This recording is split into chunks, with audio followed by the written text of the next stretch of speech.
In the vast silence of the desert, where the wind carves ancient secrets into stone and the sun turns the land into molten fire, there lies a truth most travelers overlook. Gold can be spotted on the surface, without digging, without heavy tools. If only you know the signs.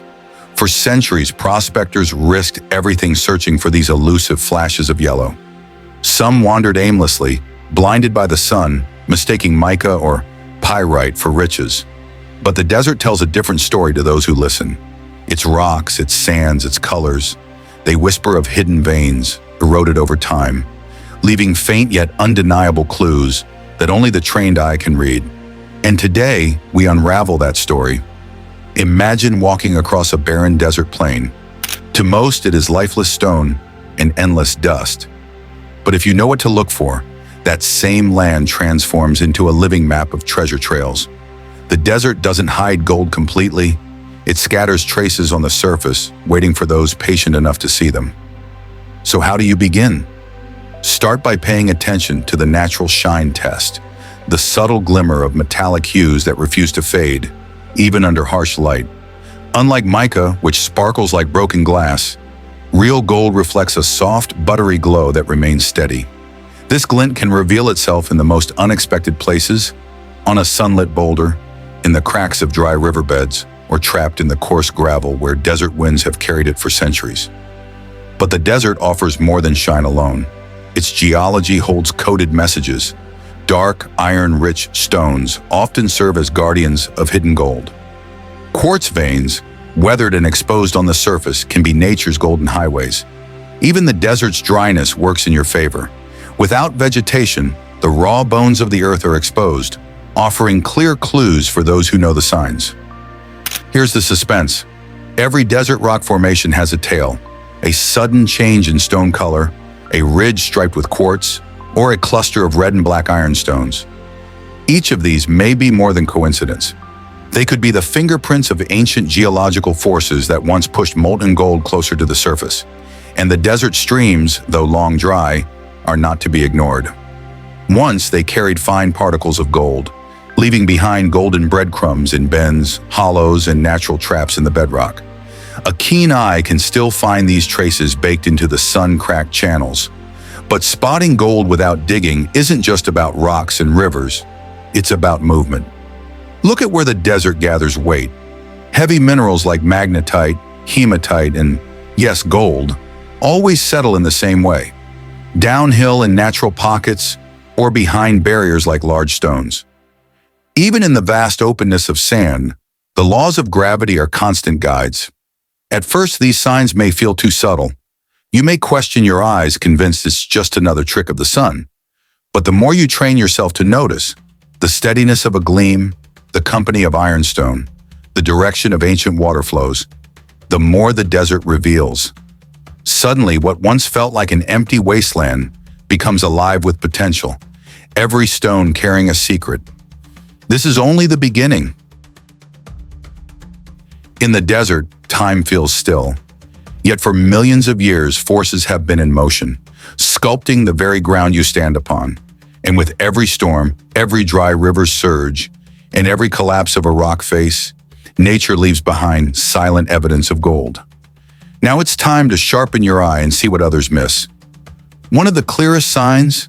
Quartz veins that snake across the desert floor like pale lightning bolts frozen in stone. These milky white streaks are more than just a striking contrast against the red sands. They are nature's memory of hydrothermal fluids, the very forces that carried gold into cracks and fissures deep beneath the earth. If you see quartz jutting through desert rock, look closer. Sometimes tiny flecks of metal sparkle inside. And while not every quartz seam holds treasure, history shows countless gold strikes began right there, beside quartz glowing in the sun. But quartz is only the beginning. In many deserts, iron-rich staining and rusty outcrops act as arrows pointing to gold. These red and orange colors tell a story of oxidized iron, minerals that often formed in the same boiling solutions that carried gold. In places where you spot rocks bleeding rust against the sand, you might be standing where gold once traveled and settled.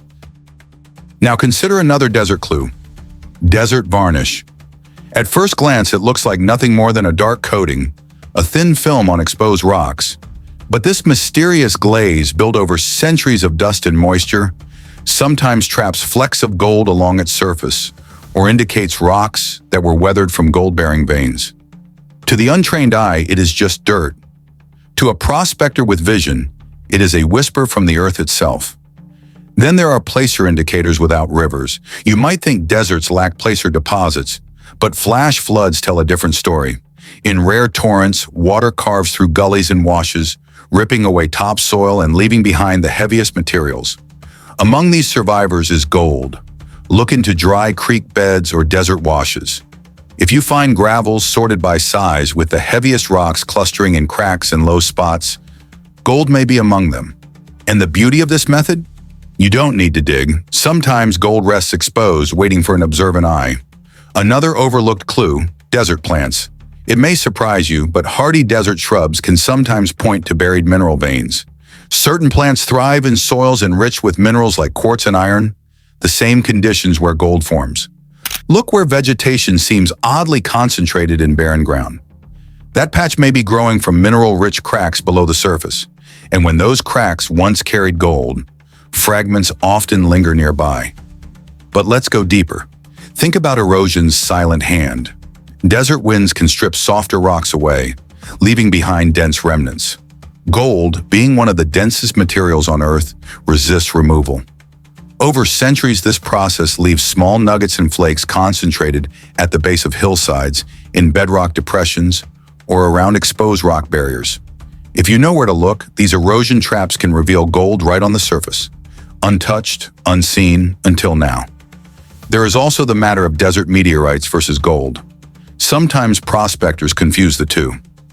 Desert floors, especially flat pans, are littered with dark, heavy stones, but meteorites often carry iron and will stick to a magnet. Gold will not, and when sunlight hits raw gold, it gleams with a warmth unlike any other metal. It does not fade, it does not dull in the same way. That subtle glow, the natural shine test, remains one of the most powerful clues, even in the harshest desert sun. But perhaps the most powerful tip is this: train your eye for contrast. In deserts where everything seems the same, endless tan sand, sun-bleached rock, a fleck of metal can shine like a star in daylight. The untrained eye passes it off as mica or glass. But gold has depth in its glow. If you walk slowly, scanning the ground as if reading a story written by the earth, you will start to notice what others dismiss. And this is the heart of desert prospecting: patience, vision, and respect. Because the desert does not give up its secrets easily. But to the careful observer, the signs are everywhere. Quartz veins, rust-stained outcrops, desert varnish, dry washes, plant clusters, erosion traps, even the shimmer of sunlight on an ancient flake. The desert is a place of silence, of heat, of endless horizons. But it is also a place of hidden treasure. Gold lies scattered not only beneath its sands, but sometimes right on its surface, written in stone and light for those who know how to read the signs.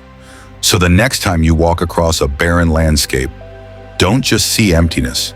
See history. See possibility. See the chance that beneath your very feet, wealth from the earth's heart has been waiting. Not for tools, not for chemicals, but for a keen eye and patient spirit. This is more than prospecting. It is discovery, connection, and respect for the forces that shaped our world. And it proves that even in the most unforgiving lands, gold whispers its presence to those who listen. I'm honored you joined me for this journey through the deserts, where gold reveals itself without digging. And remember, here at EGS Pro, we turn secrets of the earth into knowledge for your future. Until next time, keep your eyes sharp, your spirit patient, and may the desert winds carry you closer to your own hidden treasure.